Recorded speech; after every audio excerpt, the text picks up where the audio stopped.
Hello, I'm here with Bryan Reamer. This is Andrew Fleming. We're on the campus of Michigan Technological University. It is March 16th, 2018. We're at National Convention. Hello, Bryan. Hello. Bryan, we're doing an interview for the Centennial Stories. I thought we'd kick off and just talk about who you are and where you come from. Like an old Zeta Pledge interview. What's your vital stats? I pledged Mu Beta Psi back in the spring of 1982. I guess that means I've been a brother now for, 36 years? It's been a long time. I don't know if I ever actually thought at that point in time that I would remain active as a brother, much less active on the national level for this length of time. I'm originally from Lewiston, Michigan. Got my degree from Michigan Tech in metallurgical engineering. Have used the actual metallurgical engineering part of my degree for only a very short period of time. Done a lot of different things since then, ranging from escrow administrator at a mortgage servicing company. I've been a loan officer at a mortgage broker, materials engineer at GM Powertrain for a short period of time. I wrote and revised military specifications for a couple of years. What else have I done? Actually started more of my current track joining a new joint venture between Ford and ZF out of Germany, down in the Cincinnati, Ohio area. Did a lot of work in sales and distribution planning and management and service, aftermarket manager, field service engineer, warranty analyst, mostly in transmissions. Then worked in supplier technical assistance, warranty analysis for about 6 years, and then moved over to, I eventually got an MBA with a concentration in management information systems and an MS in finance from U of M Dearborn. It's been about 7 years ago now, and eventually moved over into finance at Ford Motor Company, working in the purchasing controller's office. Moved from there to my current position, which is product development finance analyst, currently responsible for about 7 different transmission programs, tracking and reporting on the financial status of those programs, some of them existing programs, and 2 or 3 new programs that aren't in production yet. So. Wow. So how does music fit into that? What drew you to Psi? Well, I was always in band in high school, and when I came to Tech, I was in the pep band and the symphonic band.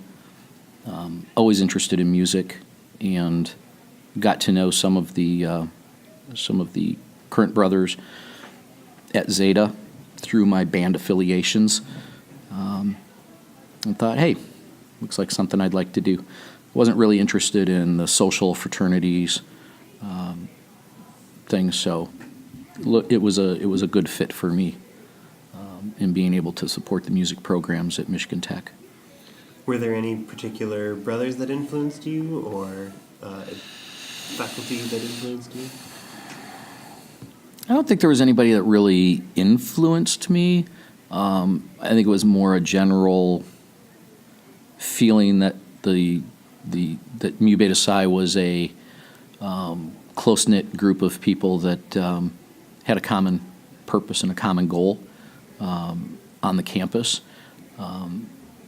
At that time, the music programs were not nearly as supported as they are now.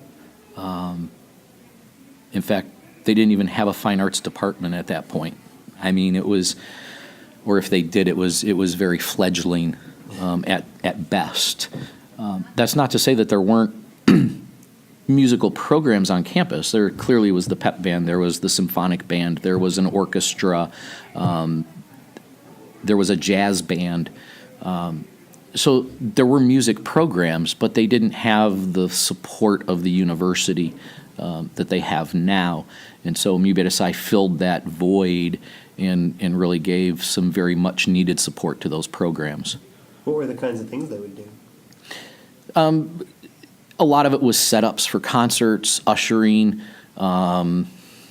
whatever really they needed. We'd do moves.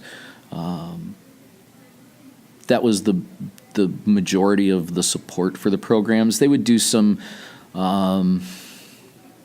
receptions maybe after, like a visiting artist may come to campus. They would do some receptions from time to time. So at Michigan Tech, there's always a lot of overlap between Mu Beta Psi and the pep band. In those days, was it a heavy mix? Were most of the Psi brothers also pep banders? I would say probably most of them were pep banders. We had one of my pledge brothers, maybe two of my pledge brothers were in the jazz band. We had, I don't think anybody from the Q&L orchestra at that time. It was mostly pep band, and a number of pep band people, or it's the other way around. A number of people that were in the symphonic band were also in the pep band and also brothers. So there was probably the highest concentration was pep band and symphonic band with a couple of jazz band folks sprinkled in. So, over the years, over the decades, I guess I should say, Zeta chapter has been large and fractious, and it's been small and very tight-knit. What was the atmosphere like when you were there? Was it a large group? Was it a small group? Were you very close? Were you kind of clumpy and disparate? Well, I was actually in the area for a number of years. I graduated with my bachelor's degree in '86 and never really left until early to mid-'90s before I left the area. So I was, continuing to keep in contact with the chapter and attending meetings and things like that. And it changed over time. When I first joined the group, I'm trying to remember what our active brotherhood numbers were at that point. I'm thinking it was more in the 22-ish kind of range at that point. It was a small, close-knit group. There was a period of time where the chapter grew to, I think at one point we had 36 active brothers. And one of the things I noticed as the group grew larger, there tended to be more there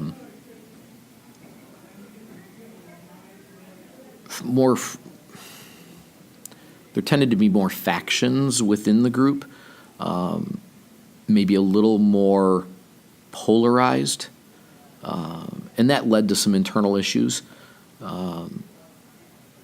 We worked through them, but at that point I think the Brotherhood decided or came to the conclusion that maybe that larger group, although it made it easier to support the music programs because you could spread the work around, I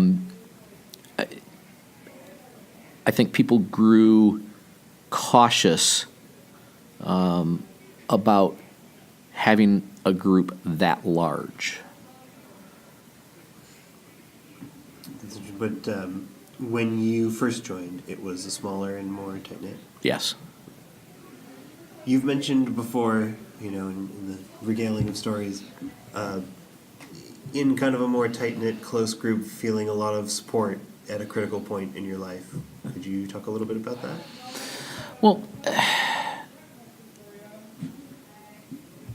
I came from a very small high school. In fact, my graduating class was like 54 people in my graduating class.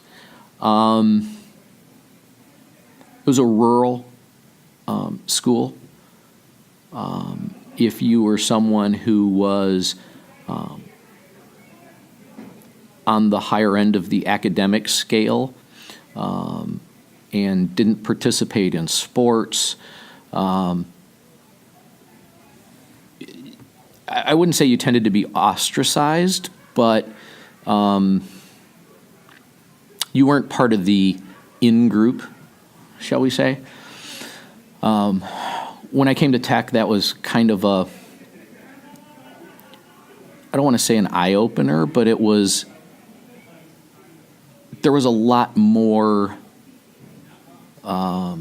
diversity of thought. There were a lot more opportunities to participate in different activities and really look around and find your space. And Mu Beta Psi offered that to me.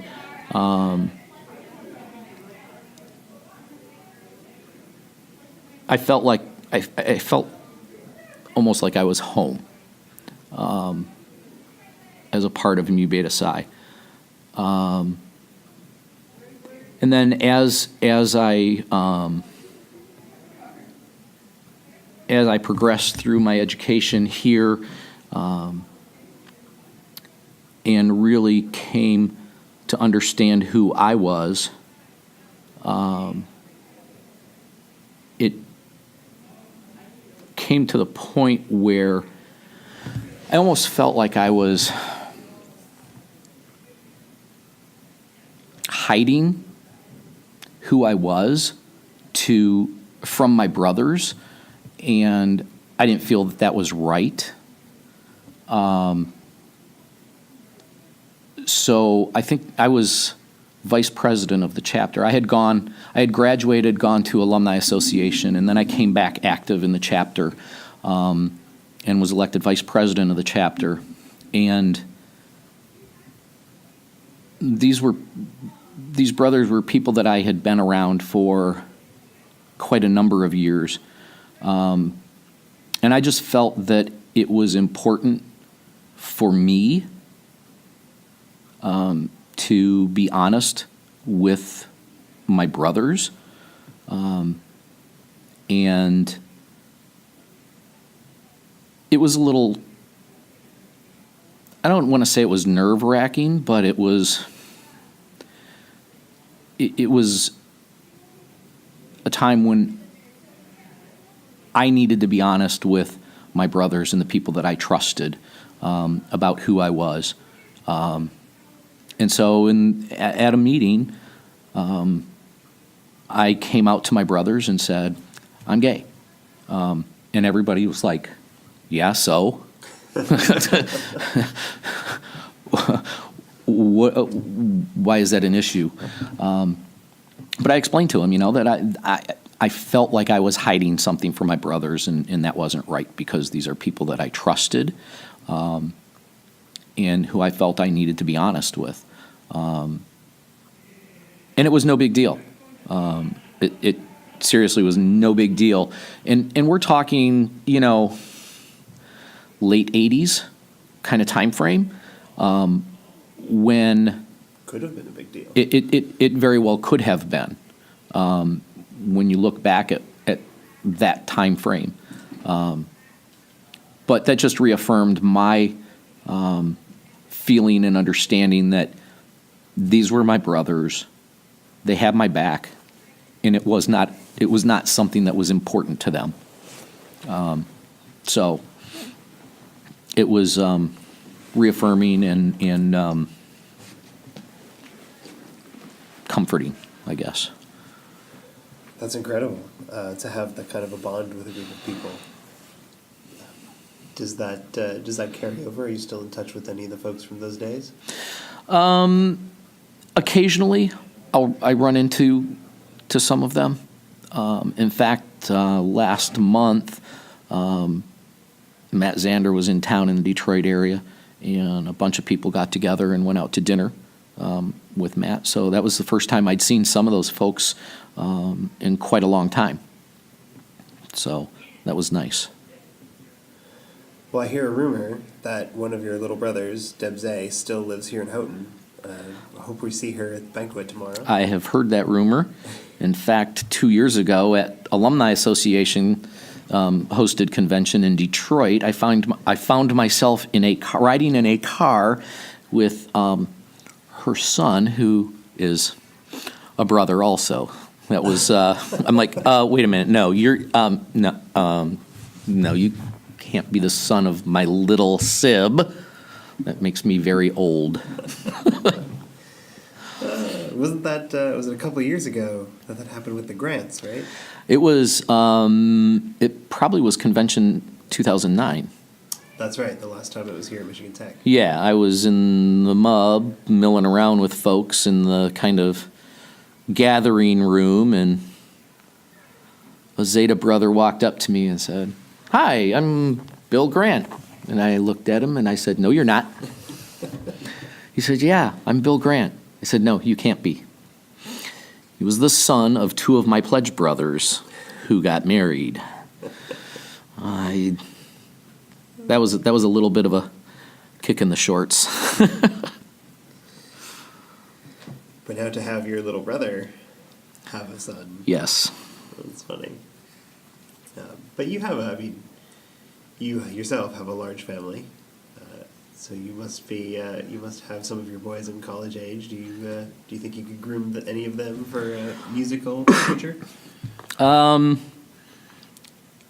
It doesn't appear that any of them are musically inclined. A number of them are more sports inclined, football. Actually, my 20-year-old is playing college ball at junior college in Minnesota.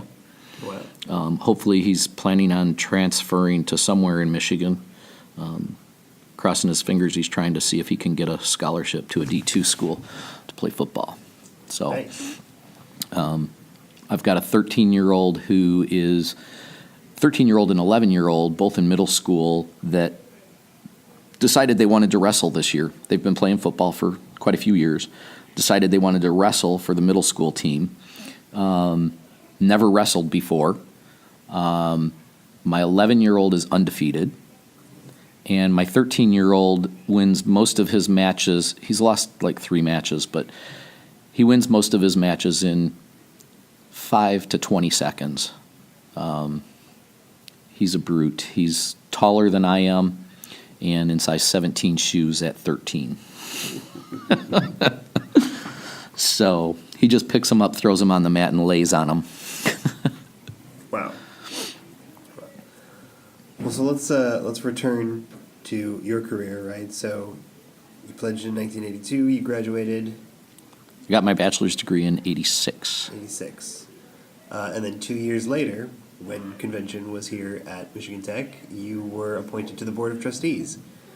So that makes this weekend your 30th anniversary on the board. And I think you would probably know you're one of the original 4 seats? Or was there... No, I don't believe so. I think there was Wally Deschamps, I think, was on at that time. Charlie Emke, David Wilson. Maybe mine was the 4th one that they had to fill. I don't remember. Yeah, at least the way I remember hearing the story was that the board was created in 86. 3 of the 4 seats were filled, and then the 4th seat was filled in 88 with you, which would make you the only board member who has remained in seat for the duration. What was it like in 1988? What was the board doing? I think to some degree the board was trying to find itself, trying to figure out to what extent the fraternity would go through ebbs and flows. The dynamic at that time was very different than what it is now. My first few conventions, the first convention I went to was in 83 at Alpha. And the Alumni Association at that point was, the best way to describe it is kind of a loose group of folks that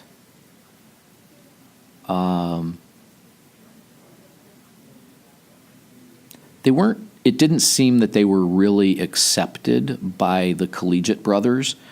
The national officers were all collegiate brothers at that point. I got the distinct impression that the Alumni Association was tolerated. When the Alumni Association would offer suggestions or input, it was accepted, but not necessarily heard.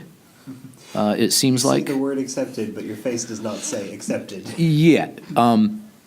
The input was received. Let's put it that way. Okay. It was almost.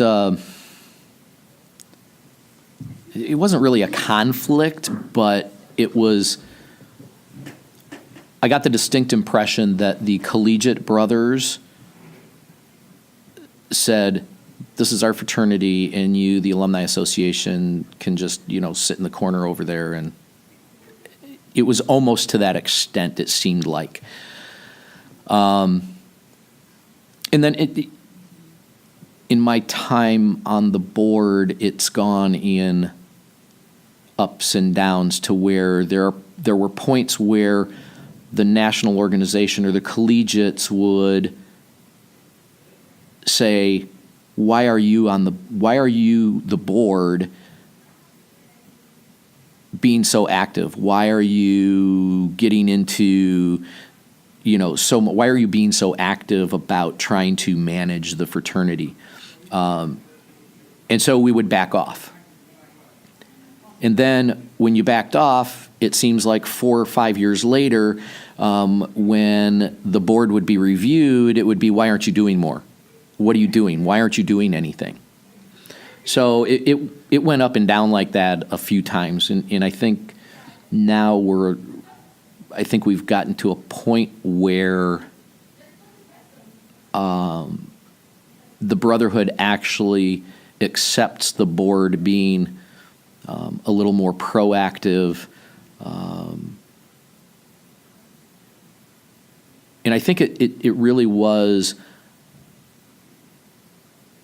over time, it took a while for the board, the national officers, and the collegiate brothers chapters to really find that right balance of activity and input and guidance from the board. I think it helps a little bit that in most cases our national officers now are alumni brothers as opposed to collegiate brothers who are, quite frankly, and rightfully so, more concentrated on their schoolwork and graduating, getting their degrees, getting out in the world and getting, professional jobs in their degree areas. I think that having national officers that are in that position tends to distract from their ability to move the fraternity forward and really accomplish some of the things that we need to as an organization. And how do you view the board's role today?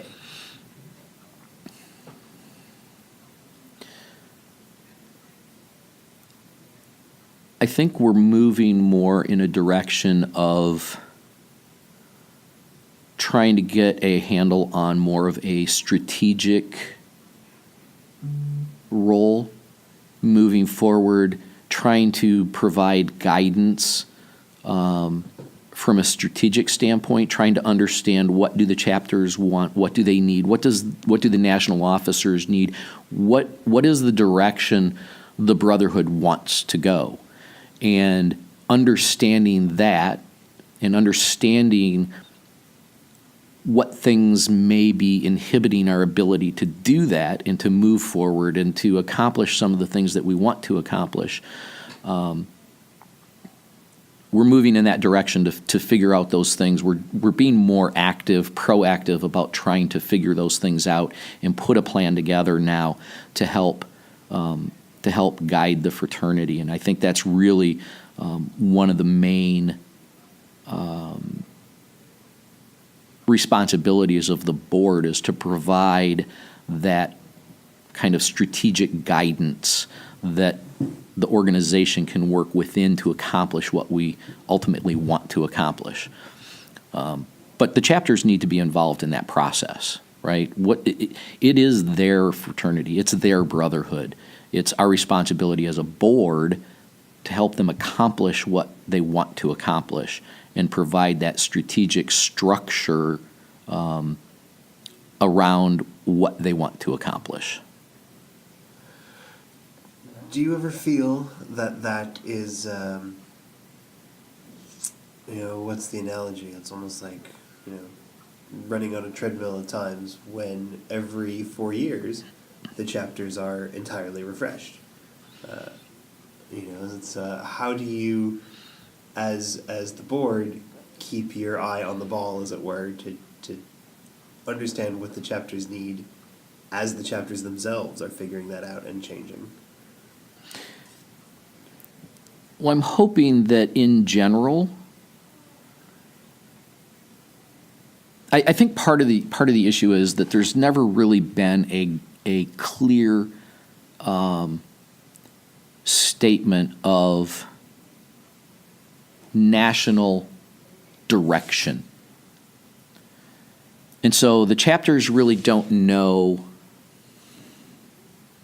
what they can do as individual chapters and collectively as a legislative body,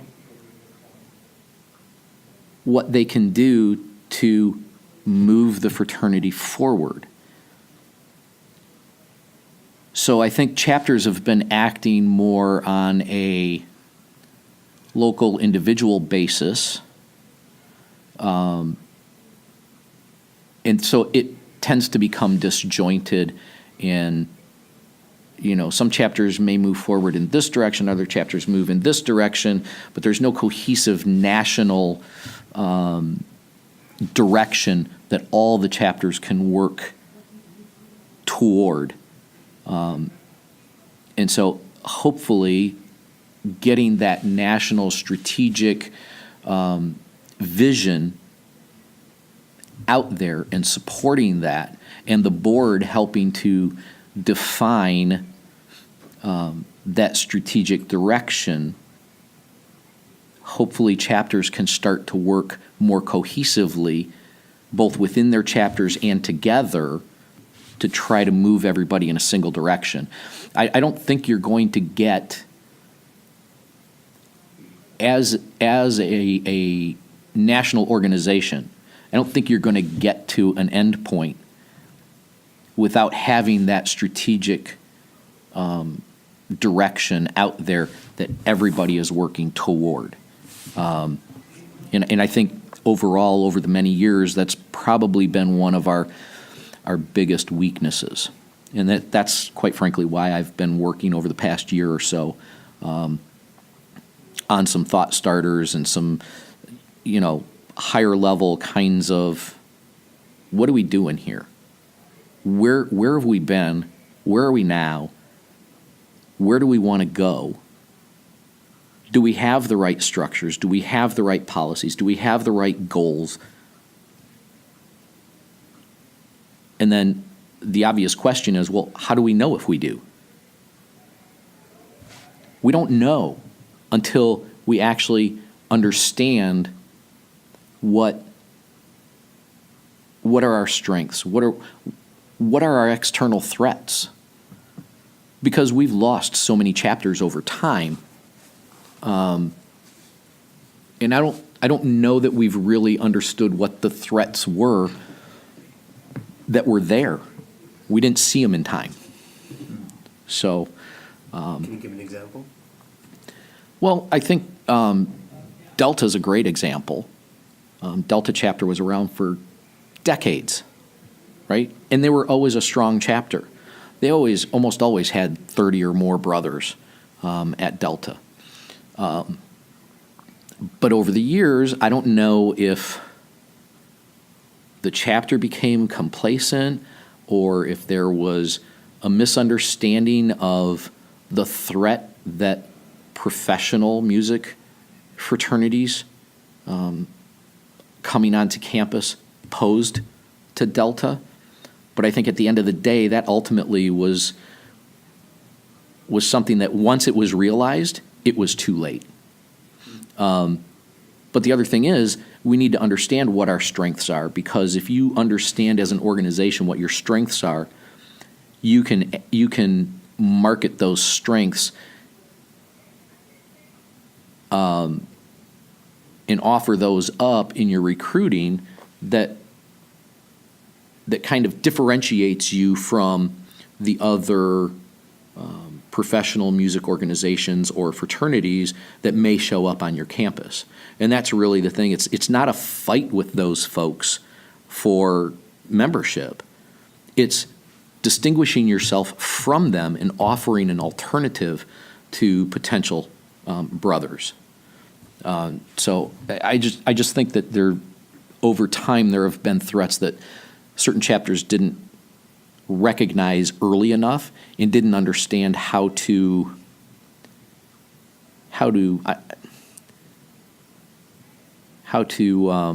differentiate themselves or combat those threats.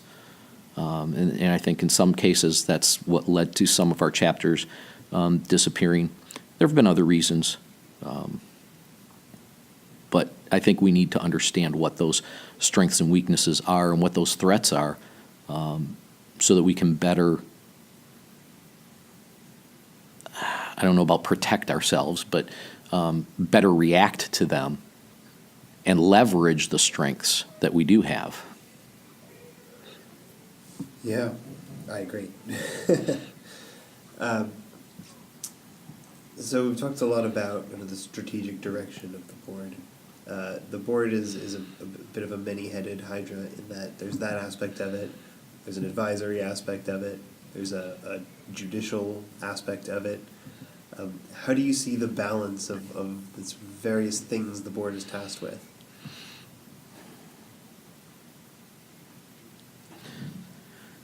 I think probably the excuse me, the biggest impact that the board can have, I think, quite frankly, is the strategic vision for the fraternity. That's the longest lasting impact that the board can have. And it provides the guidance for the chapters. The judicial branch or activity is an as-needed kind of activity. It's important. In most cases, it's probably not important to the survival of the greater organization. Hopefully we don't have any instances where it could have a significant negative impact on the national organization. You hope you never do have those situations, but so I think the greatest impact that the board has is from the strategic guidance standpoint. Yeah. So it sounds like over 30 years, you have a pretty clear vision in your mind of what the board needs to be doing and how it needs to be doing. How do you see your role as an individual there? Like, how do you draw on your experience to bring that to bear?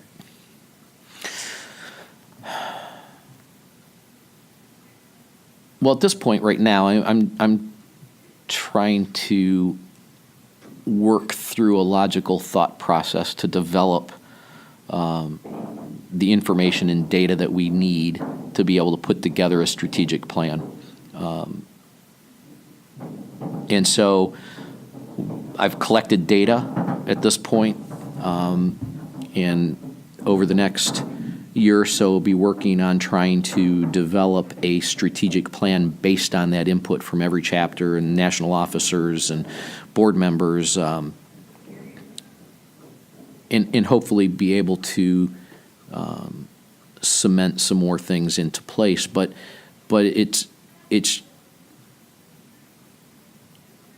really, I think,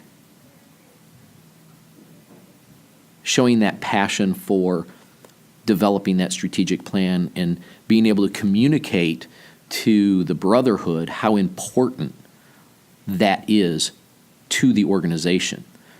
Because as I mentioned before, without a clear vision and without a clear strategic plan and without challenging folks as far as, hey, we want to do this. Okay, well, how does that support our strategic plan? Here's our strategic plan. How does that activity and time and energy support our strategic plan?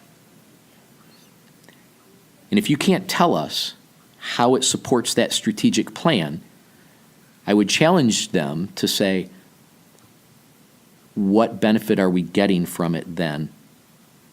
And should we be spending our time and energy and potentially financial resources on that activity if it's not in some way supporting our strategic plan that's going to move us forward? And I think in a lot of cases, without that strategic plan and that vision, I think there have probably been a lot of wasted resources, time, effort, money, that may not have been the wisest use of those resources. And so hopefully with that kind of a strategic plan and helping to drive that strategic plan, we can help chapters maybe better focus their resources. Because a lot of chapters, quite frankly, have very limited resources. We've had chapters that have, over time, developed some significant resources. We've got other chapters that, have extremely limited resources. And if you're not utilizing those limited resources in the most effective way to push the fraternity forward, it's quite frankly, it's a waste of time. It's a waste of resources. Yeah. So how do you think we'll remedy that? I mean, it almost feels like it's tempting to say that the strategic plan, the strategic vision, when we go through and complete this exercise, we're good, right? No, we're not good. No.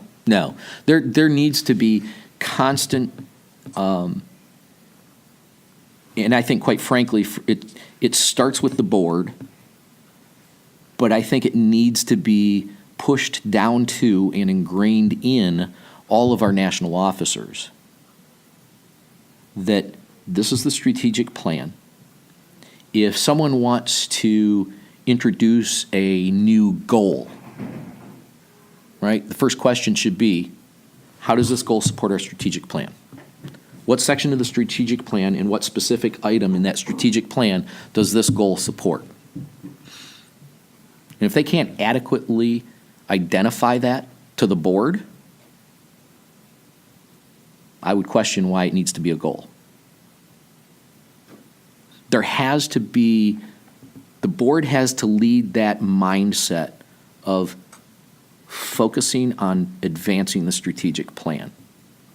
And if we as a board are consistent with that, that will roll down to the national officers. It should be ingrained in the national officers too, that this is the expectation of the board. If we're going to spend resources, time, people, money on certain things, we should be doing that. We should be allocating those resources to support the strategic plan, because if we don't support the strategic plan, it's unlikely we're going to accomplish what we want to accomplish. Or if we do, it's going to take a lot longer to do that.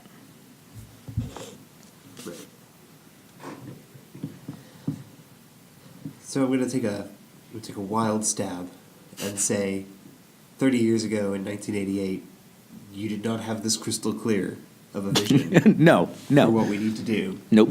So what drove you then to join the board? I mean, presumably you stood up at one point and said, I want to do this.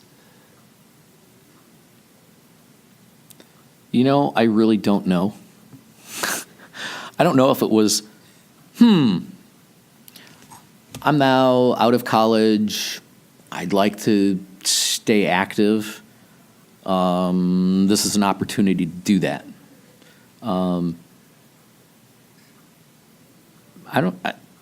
Quite frankly, I don't remember why. Interestingly, Nathaniel found my petition letter. It was about 3 sentences, if I remember correctly.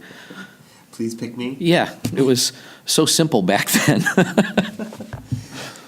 mean, that's a good thing to touch on. What was the process like? Like, what kind of confirmation did you have, or vetting? Near as I can remember, you submitted the letter. I don't think there was no, you have to submit a fraternal resume and a professional resume and, a 3-page thesis on, what your goals are, and it wasn't that structured back then. It was really relatively simple, in that the people who were making the decision on who to put on the board basically needed to know who you were. So I had been going to conventions since '83. So I've been conventions 5 years, excuse me. They recognized me. Right. They knew who I was. It really was that simple back then. In demonstrating consistency and reliability? Yeah. And then how does it feel then to be just a few years out of college and suddenly entrusted with the keys to the fraternity? It can be a little daunting, especially when 2, 3, 4 years in, somebody tells you, oh, by the way, if there's some legal trouble that the fraternity gets into, your personal assets are open for seizure. Well, at that point, I didn't really have much, so it really didn't matter too much. But it can be a little unnerving sometimes to realize that, and especially in today's environment with so much going on at different campuses with respect to hazing and sexual harassment and all of those very important issues. You just never know when something might come out of the woodwork. So it's a big commitment, and quite frankly, a risk that every permanent board member takes. How do you square yourself with that risk? Is it worth it? I haven't been let down yet, and I hope I never will be. I decided a long time ago that I got so much out of being a brother at Zeta that if I serve another 20 or 30 years on the board, I don't think I'll ever get it back out. Zeta chapter at Mu Beta Psi meant so much to me during my college years that another 30 years on the board, I still won't have given back what I got. Is that what keeps you going? Yeah. Yep. So we're going to have this conversation again in another 30 years? Hopefully I'll still be around in 30 more years. So let's talk about the human element, right? You have known every board member there has ever been, by definition. Yes. Who were the characters? Who were the fun folks to work with? You know, we go back to the original board members. I really didn't know Wally Deschamps very well, because I think he resigned not too long after I got on the board. So, And that's when we got Tim Cudlock on the board. I think a couple of years after I got on the board. Cudlock was an interesting character. He was always fun to be in meetings with. Charlie Emke and David Wilson, they had a different. They're from like the old school '70s time frame. David was from Alpha, Charlie was from Zeta, but they were kind of the traditionalists, shall we say. I think Tim and I started to move a little bit away from more the traditionalist approach. Trying to think, after Charlie and David resigned, when did Tim come on the board? Tim was later, wasn't he? Cudlock? Yeah. I'm trying to remember. It's been so long. Yeah, I mean, I had to memorize that. It was pledged. Yeah. I'd have to pull up the prospectus or something. Yeah, I can't remember.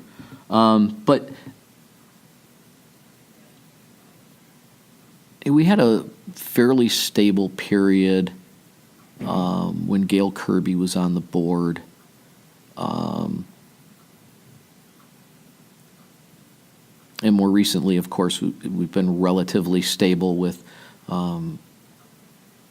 you and Ben and myself and Matt Zander.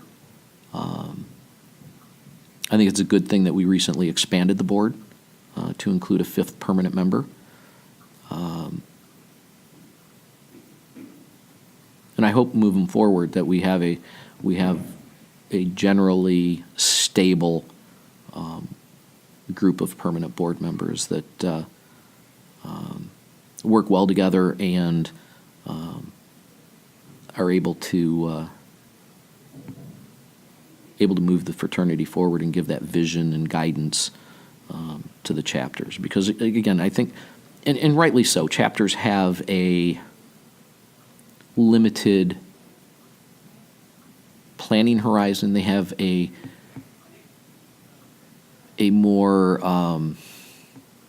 narrow scope a lot of times of what they look at and what they see, and that's understandable.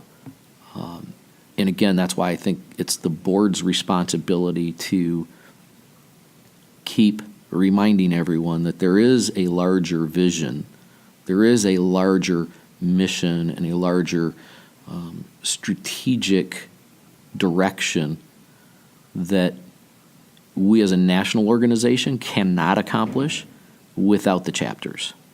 We need them to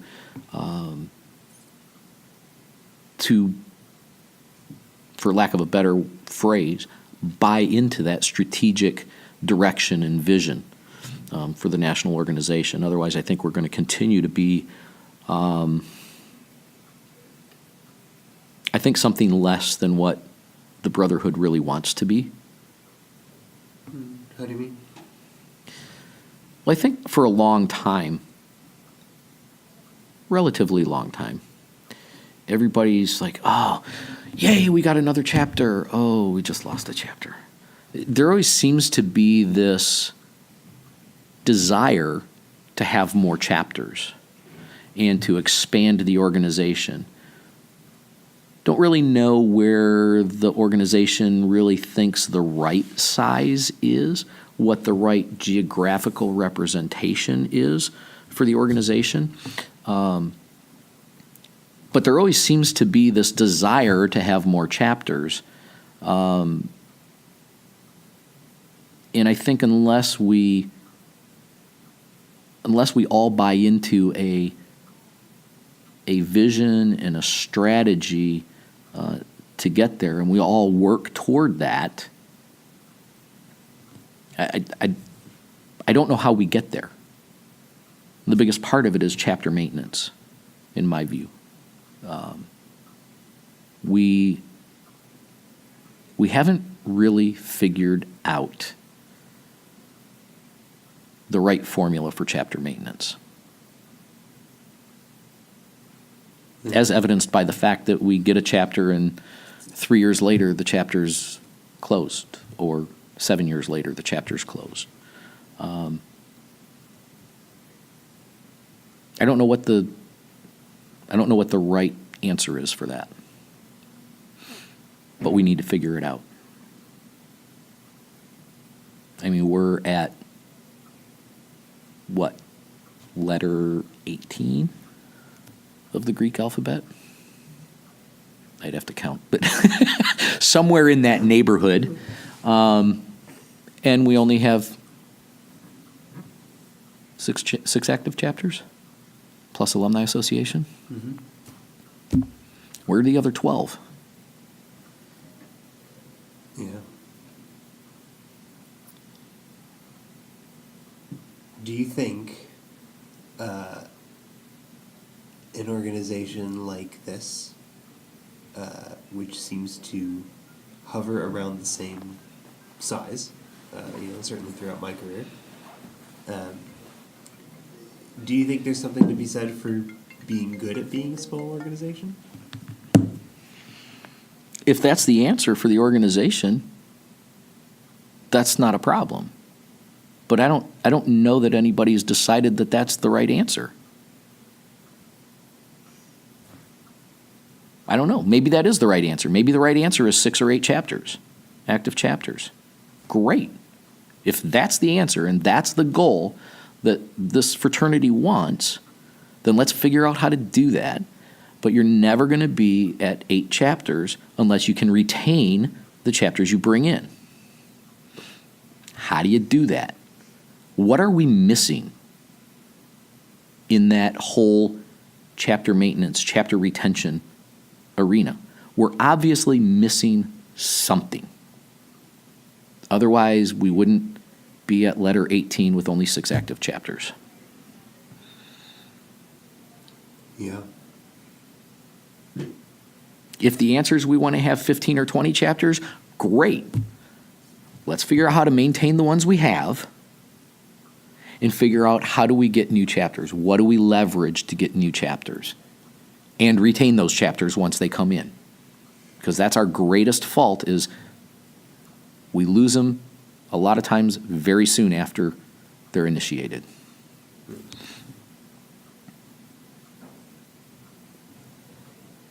Well, hopefully, this being convention weekend, some of those conversations are happening. I hope so. And hopefully we'll have more of those conversations as we go through developing the strategic plan and goals to support the strategic plan. My thought process is develop the strategic plan, assess our current goals to decide whether they're appropriate or not, and then evaluate the organizational structure to determine if we've got the right structure to support the strategic plan and the accomplishment of the goals to support the strategic plan. I think we have to get through the strategic plan and the goals first, and then look at the structure after we've decided what's the strategic plan and what are the goals that support the strategic plan. Now, do we have the right structure in place to enable those goals to be accomplished to move the strategic plan forward? So do you foresee a shift in that structure? Do you think change is coming to the national organization? I think it's possible.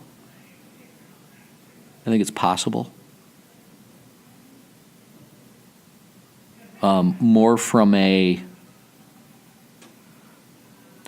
think probably not a major reorganization of national offices necessarily. I think maybe realigning advisory positions on the permanent board, potentially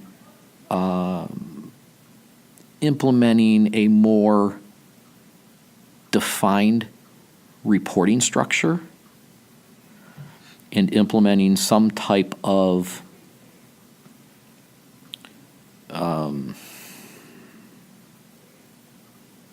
accountability structure. It seems like we have goals out there. We plan on them being accomplished within X period of time, but there doesn't seem to be any tracking of the progress of the goals, reporting. All right, here's where we are today. What are you going to do over the next 6 months to move to the next step? There's no timeline for each goal with discrete intermediate steps and accountability for accomplishment of those intermediate steps. There's one of the things that I think contributes to that in some cases is the fact that maybe the responsible national officer for that goal doesn't have enough time in office. So they might be just ramping up and getting started to move to the next step, and then they're out of office. New officer comes in, takes them a while to get acclimated, don't know where the other officer left off. So it seems like we might take a step forward and 2 steps back simply because of the term of office for some of these officers. So I think from a structural standpoint, maybe addressing term limits or the terms of office for some of these officers may be appropriate. Yeah, it'll be really interesting to see what comes out of the end of this process. Yeah. Which, interestingly enough, as we approach the 100th anniversary of Mu Beta Psi, it sounds like it's a good opportunity to be taking the time to really reflect and find the answers to some of these questions. Yeah, and I don't think we're going to find all of the answers through this process, but if we can find some of the answers and make some steps forward in the direction that the Brotherhood wants to go, I think it'll be a good thing, and I think it'll be a positive thing for the fraternity, and I think I think it'll give the organization to actually see some concrete accomplishment of some of the things that we've talked about for years. If we can accomplish some of those things, I think I hope it will re-energize the organization to move forward on other things. Sometimes it seems like we get kind of in a rut sometimes. And sometimes I don't think there's really ever been a clear picture of where we're going so that people understand and they can work toward that. They don't have anything that they can go to and reference and say, oh, this is where we're going. Okay, well, what do I need to do to help that, right? How can I contribute to that? It's never been defined. And so I think, like I said earlier, this chapter will work here, this chapter will work here, they'll do this, and nothing really cohesive.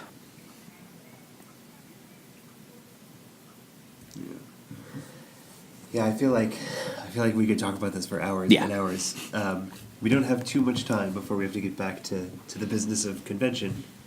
But I wanted to ask just some more, broad questions about, as you're looking back at 30 years on the board, 35 years of conventions, since we're at convention today, 36 years as a brother. Everyone at Zeta, at several points along the process of becoming a Zeta, is asked, what does brotherhood mean to you? So what did brotherhood mean to you then, and what does it mean now?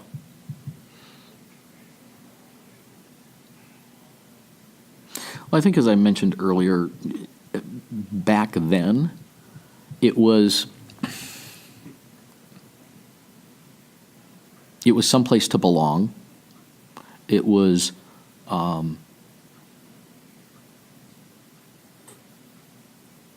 someplace to always be able to go.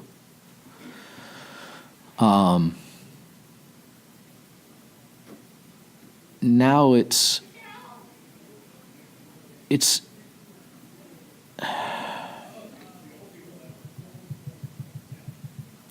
almost now more of a responsibility to help others along to get where they want to be and where they want the brotherhood to be. I think that's my responsibility as an alumnus. Hopefully to impart some level of wisdom that I've gained over the last 30-some years in the workforce, and being out in real life and experiencing life, all of its ups and downs, experience in the professional world. And I think now, to me, brotherhood is at least my responsibility for being a brother is to help guide the newer brothers through that process as much as I can, without being intrusive or overbearing.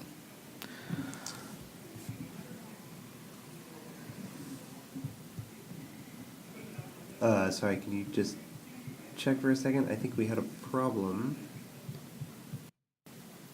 All right, we're starting again. Test, test. Okay. Thought we had a problem, didn't actually have a problem. Lost a few minutes to that. In the last couple minutes here, is there anything, since this is meant to be Centennial stories, are there any stories or any fond memories that we haven't talked about that are worth highlighting? Something that means something to you over the last couple decades?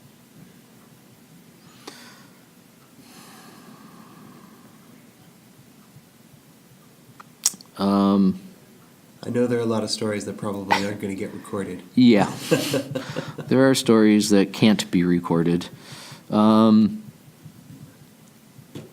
Just from a convention standpoint, I remember leaving my first convention at Alpha, and the driver, first of all, we had stayed up all night. Of course. So at 6:30 in the morning, we're leaving Raleigh, and people unfamiliar with Raleigh, there are two beltways, an inner and outer, and neither one of them goes all the way around. So we went in the opposite direction on a beltway and missed our turn. So we went all the way around again, finally got out, and then in West Virginia made a wrong turn and ended up on some other highway not going where we were supposed to be going in West Virginia, and lost about an hour's worth of time once we realized that. So I became very familiar with how to get to and from Raleigh very quickly for future conventions. I remember another convention on the way to, I don't remember if it was a MU convention or a Delta convention. We had two cars coming down the highway, and we were handing candy bars between cars on hockey sticks as we're going down the highway. That was interesting. That doesn't sound very safe. No. We're stupid college kids. And then in later years, you run into the the stories where a brother will come up to you and introduce themselves, and they happen to be the son of two of your pledge brothers, which makes you feel really old. And then a few years later, you're in the car with a bunch of brothers, and one of them introduces themselves. Turns out he is the son of one of your little brothers. It's like, ay, ay, ay. And of course, that all came after everybody started saying, "You pledged before I was born." I'm like, all right, fine. Well, that's everybody after me. 'Cause Yeah. I pledged while I was born. So, but you know what? It's all good. So, just to end on a high note, as Bumedasai approaches its centennial, what are your hopes for the future?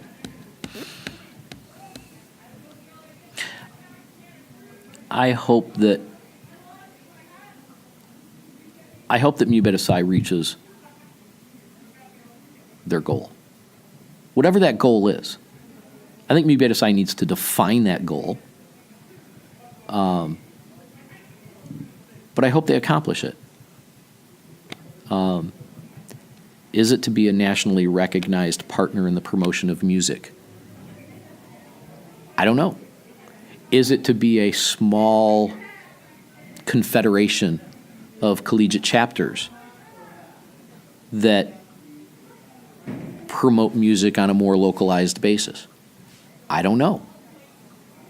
I'm not sure the organization knows. And so until they define what that is,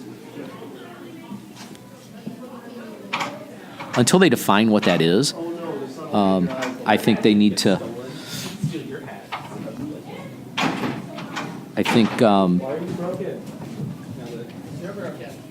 Until they define what that is, I don't think they're going to move forward to where they want to be.